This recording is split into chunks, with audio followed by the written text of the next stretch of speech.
we wanted to actually correct the record here a little bit because we had been working off some bad information that AOC, even though she had castigated the corporate bailout of the CARES Act, had in the end voted for it. Now, of course, it's very hard to tell because they didn't actually have a roll call vote where you have to record your vote on this, which is just outrageous and unconscionable. But actually, it turns out AOC did vote against that corporate bailout bill. Let's take a listen to her explanation. Yeah, well, I think ultimately this debate, it was up to each and every member. I don't slight any member for how they voted. I could not bring myself to ultimately support this bill because I believe that people will soon see the extraordinary asymmetrical assistance that went to corporations. We're not just talking about $500 billion that went to Wall Street, as I mentioned in my remarks. That is being leveraged to $4 trillion for Wall Street and corporations.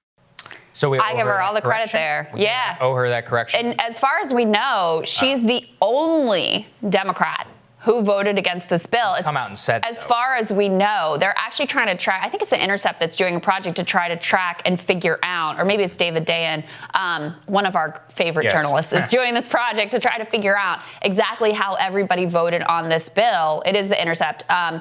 And as far as we know, so far, she is the only Democrat who has come out and said, I voted against it, which since there wasn't an actual recorded vote, what ultimately matters is who actually takes accountability for the vote. So I give her a lot of credit. It takes a lot of courage to be the one standing against everyone else in your entire party to take this vote. It's just odd that it took 4 days or 5 days, or actually, no, it's been more than that in order to come out and correct the record, because it had been, people in the mainstream media, I mean, that's where we got it from, saying that she had voted for the bill. So I do think it's a little strange that she waited so long, probably because of the political implications of saying she voted no. I mean, she was maybe. Yeah. I don't know. I don't want to speculate. But she was very, very critical. So she may have thought that everybody got that she voted against it because she was passionately critical of what was in this bill. Right. But so was Bernie, and he voted for the bill. So it was like, I guess that's the operating assumption. So she did vote no on the bill, and that's, we owe her that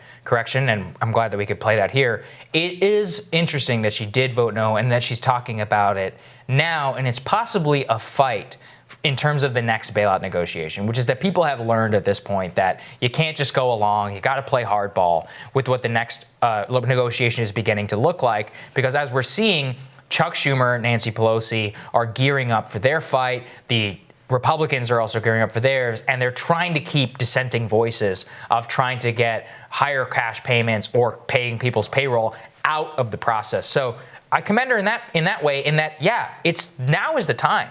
It's time to lay the groundwork. Yeah, that's right. Right now. That's right. Congress is coming back in only 2 weeks from now. We need to make sure that people know how angry everybody is. 16.6 million. It's going to be 20 million by the time that they come back. We need to make sure they exactly know who they're going to screw and who they're going to piss off if they do not give workers and families the relief that they deserve. Because again, look, the government is the one that's keeping us home, or is keeping people home. They're the ones who got people fired. And I'm not saying that people should go back, because I think that was probably the right thing to do. Right. But there's a special obligation whenever it comes to that, to actually take care of people, not just, the Fed having a slush fund for corporations, or, the Paycheck Protection Program. Those are great, but they're not far enough. We need to go all the way in order to fulfill the social contract that we have. Otherwise, by the way, think about this. In another pandemic, you think people are going to really stay home if we don't take care of them this time around? That will never happen. Right. There will be mass civil disobedience. Not even in another pandemic. If there's a spike in the fall of this one. Yeah, in 6 months. And people you think they're going to take care? They're going to stay home? Forget it. Not if this results in complete financial calamity for them, and not even just that, but if they feel like their government did not back them up, did not give them, did not even try really to give them what they needed to get through this time. Of course, they're not going to comply. I mean, forget about it. It's so interesting, though, the dynamic with her and the fact that she is willing to stand out there on her own, and she has a very unlikely fan, longtime fan, I would say. In Matt Gaetz, Congressman Matt Gaetz, who I have complex feelings about, but is occasionally right on things, and we try to give him credit when he is. Certainly. And this was an interesting comment he made about AOC. because the relic of the Bernie Sanders campaign will now lay the groundwork for the eventual Ocasio-Cortez run for the presidency.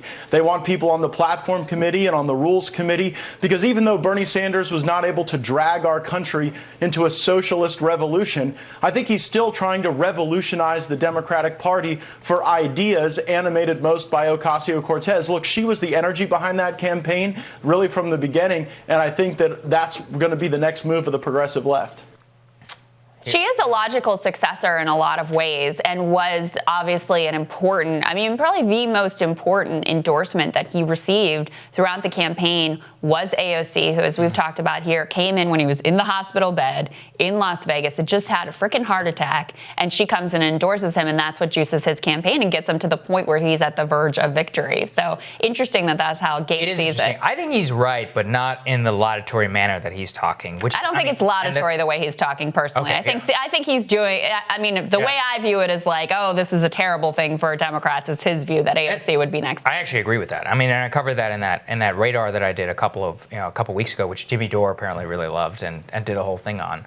But that radar was very much talking about the ground that you actually fight on. Now, look, we give her credit with this new information we have. She did vote no on the bill. But in terms of the particular cultural fights and the Justice Democrat endorsements that she has made in the past, that a lot of this, the Mama Bear, the Politico article, Neera Tanden and James Carville triangulating, if that is the future of the progressive left, it's an electoral loser. It's just not something that is going to happen. And, we have new analysis right now from Nate Silver, who actually wrote a very thoughtful and I thought good piece. What went wrong for the Bernie Sanders campaign? One of the things that he talks about that we talked about with Chuck yesterday was about the pivot, not necessarily the pivot, but the logical extension of the progressive movement from economic populism, this is almost a direct quote, to intersectional leftism of 2016 and 2020.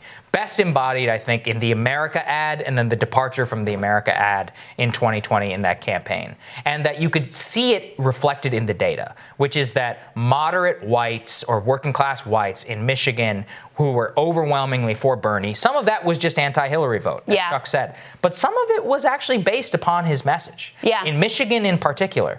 So we can look at that and say that, okay, whatever the departures that went from 2016 to 2020, there was a problem. He got less votes. Of course, there's 16 other people in the primary, blah, blah, blah. But it was a dual race whenever it came down to Michigan. And that's probably the best case study that we have, both for for the Trump campaign, electability, and all those things, and the direct consequence of some of these shifts in messaging, while acknowledging that Biden is a wholly other different candidate. Right. So I think that is where the bulk of the focus on the postmortem should be if they really want to win. Well, Glenn Greenwald's point that I think is correct is that Bernie became more of a standard issue Democrat in the ensuing 4 years. And that was almost a strategic play by the Democratic establishment. They gave him a leadership post, right? He went on the unity tour, all those things. And so a lot of the appeal of Bernie wasn't even so much, and I think we understand this a lot, try to understand this a lot on the show, is a lot of the appeal of candidates isn't necessarily policy specific. For some people in the Sanders movement, it definitely is. Like, these are my policy priorities, and that's why I'm with him. But the appeal with the white working class and with rural voters with Bernie was more about, like, they hate the Democratic Party. The Democratic Party is not popular. Like, let's be clear. If you look at the approval ratings, it's not a popular group of people. And there is a segment that votes in the Democratic primary that does not like the Democratic Party. And so the fact that they were like, we don't like the Democratic Party, and this guy is also willing to say he doesn't like the Democratic Party. He's not even a Democrat.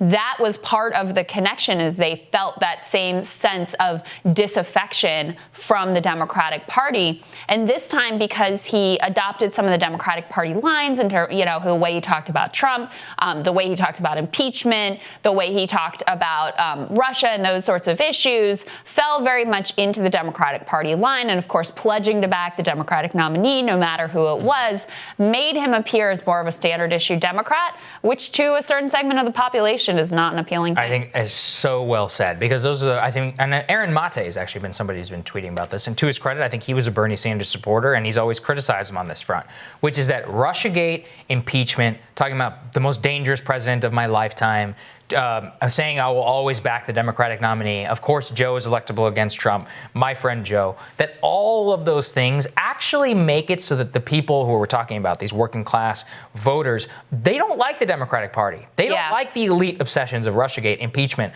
and all this other stuff, which Bernie never said one word on whenever he was in the Senate. And if he did, it was in favor of it. So playing into these elite obsessions. I see where Bernie's head was at. He was like, you know what? I lost around in 2016. They blame me. Now I need to give me credit. But what I think real outsiders see is they'll never give you credit. And by playing ball, you only discredit yourself in order to discredit yourself in the eyes of the voters who loved you for what you were. It was almost an impossible situation because you talked about that chart that Matt Karp showed of favorability of the media. And it's on the Democratic side, it's spiked. High 60s, Spiked in the Trump era, where it went up to in the 70s for trust of the media. And so if you're going against that, with most of the Democratic base, I mean, you see the way that Tulsi was treated. With most of the Democratic base, you become completely off limits. You hold a view that is just not even allowed to be spoken within the Democratic Party. So I think it was kind of an impossible scenario. With coming back to AOC to kind of round this out, I think it's yet to be seen what direction she goes, right? I think there are some encouraging signs. I think this vote is really bold and courageous and puts her squarely in the lane of an economic populist who understands the way that, not just rhetorically or doing, I think she understands the way that this moment will be used to reshape America in a way that is a fundamentally disastrous outcome for the American working class. So that's an encouraging sign. Some of the things that were reported out, calling Nancy Pelosi Mama Bear, that puts her more in the lane of becoming sort of standard issue Democrat. Those are troubling signs, but to me, it's too early to see. Yeah, it is. And look, we'll be watching closely. At least it's interesting. Next week on Rising, friends of the show, Zed Jelani and Ryan Grimm are going to join us to discuss the news of the day. We will continue to keep you up to date on the economic and political news surrounding the pandemic, of course. And please like, share, and subscribe so that you guys don't miss any of our videos right up here. We will see you guys on Monday.